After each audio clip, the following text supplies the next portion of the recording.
बाबा साहब ने कहा था कि मेरे 10 भाषण के बराबर एक गाना होता है, क्योंकि गानों के माध्यम से, गीत संगीत के माध्यम से हम अपनी बातों को लोगों तक पहुंचा सकते हैं। और इस मुहिम को आगे बढ़ाने के लिए आज हमारे समाज के बहुत सारे लोग समाज में उत्पन्न हो रहे हैं। आज हमारे साथ ऐसी शख्सियत मौजूद है जो अपने गीत संगीत के माध्यम से बाबा साहब की कारवां को आगे बढ़ाने के लिए रात दिन प्रयास कर रही हैं। वंदना सिद्धार्थ, तो कैसा लगा आपको आज हमारा प्रोग्राम? जी बहुत अच्छा लगा और मुझे अपने आप को यहाँ पे पाके बहुत ही अच्छा महसूस हो रहा है और ये कार्यक्रम भी मुझे बहुत ही ज़्यादा अच्छा लगा और मुझे यहाँ से काफ़ी चीज़ें सीखने को भी मिली।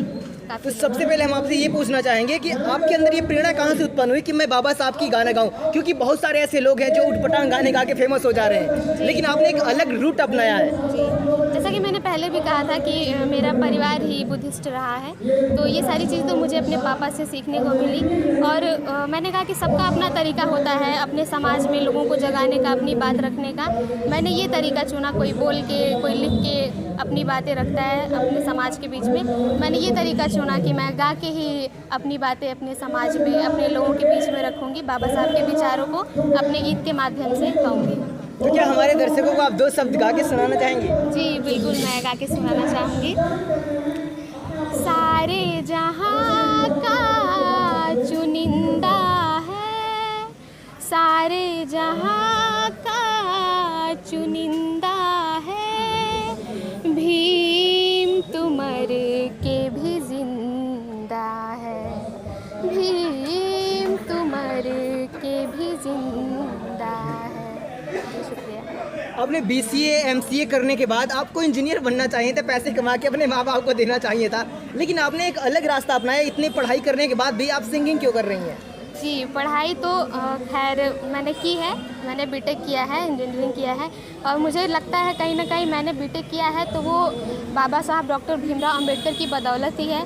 तो मुझे उनके लिए भी कुछ करना चाहिए, कम से कम मैं कुछ नहीं कर सकती तो उनके विचारों को लेके समाज में चलना चाहिए, उनके विचारों को हमें समाज के बीच में रखना चाहिए जहाँ से भी पॉसिबल हो पाए। तो मैंने ये किया, पढ़ाई के साथ साथ मैं ये ज़रूरी करना चाहूँगी और आगे भी करूँगी। आपके पापा मम्मी ने पैसे लगा के आपको BCA MCA इंजीनियरिंग का कोर्स करवाया, उतने पैसे लगाए, लेकिन आपने उनके सपनों को ठुकरा कर सिंगिंग की तरफ जा रही हैं। क्या उनके दिल पे गुजरती होगी? नहीं, सिंगिंग की तरफ तो मैं नहीं कह सकती, क्योंकि सिंगिंग अगर करना होता तो मैं बॉलीवुड में जाती, ऑडिशन देती। लेकिन मैंने कहा ना कि मैं बाबा साहब के विचारों को अपने गीत के माध्यम से रखती हूँ, यही मेरा मोटिव है और यही मेरी मकसद।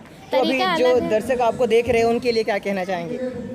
उनके लिए मैं क्या कहूँ, मैं यही कहना चाहूँगी कि अगर मेरे 2 गाने लॉन्च हुए हैं और अगर आपको पसंद आए तो आप हमें बताएं, मुझे सपोर्ट करें, मैं आगे भी और गाने लॉन्च करूँगी। अच्छा, अगर आपको कोई नया कोई सॉन्ग किसी को सुनना हो तो वो कैसे सुनेंगे? अगर आपको इनके नए सॉन्ग सुनने हैं तो आप इनको फेसबुक पेज को फॉलो कर सकते हैं, जहाँ पे नए सॉन्ग आप सुन सकते हैं। किस नाम से? हाँ बताएं, आप बता दीजिए। वंदना सिद्धार्थ ऑफिशियल। ठीक। Okay, thank you.